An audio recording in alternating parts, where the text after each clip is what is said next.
In the winter of 1959, 9 university students died mysteriously while hiking in the Ural Mountains, located in the former Soviet Union. Details never leaked out to the public until well after the fall of the Iron Curtain due to the unusual circumstances contained in the report. The bodies of the hikers were found not far from their camp, which had been nearly destroyed. Investigators followed footprints to what looked to be the site of a small bonfire in the first 2 bodies. Inexplicably, they were clad only in their underwear, despite the bitter Russian winter. It was as if some force drove them from their camp before they could even dress.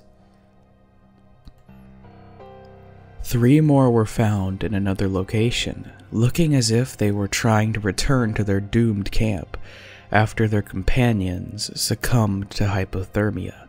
None of the bodies were dressed for winter, some without even shoes, and others with only strips of cloth on their feet torn from the clothing of the already dead. If the circumstances were unusual, the autopsy proved to be completely bizarre. One of the students had major fractures to his skull, and another 2 had their ribs completely smashed. No external wounds or trauma was found. Medical experts compared the injuries to a high-speed car crash, stating it would be impossible for another human being to create injuries of their type without an external wound.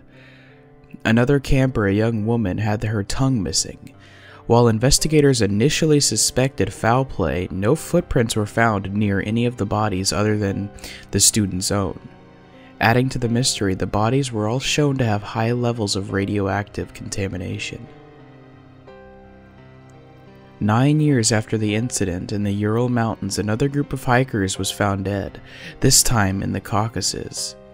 The incident occurred in late summer this time, however many similarities were present. The hikers' campsite was found destroyed and the campers were forced to flee with little or no provisions. Rather than being spread out, the bodies were all found within a dozen yards of each other in a nearby clearing. The scene was described as horrifying by police. The bodies were positioned as if thrown at great speed and postured as if their bones had been smashed to splinters. The results of the medical investigation were immediately sealed by the Soviet government. Again, each of the 6 bodies presented high doses of radiation, despite a normal background radiation level near the site of the deaths. During autopsy, the medical examiner discovered that the initial description of the hikers' bones being smashed was incorrect. Their entire skeletal structures were missing, despite having no external wounding whatsoever. High levels of calcium and other nutrients were found in their blood and surrounding tissues. It was as if something had somehow rapidly liquefied the victims' bones.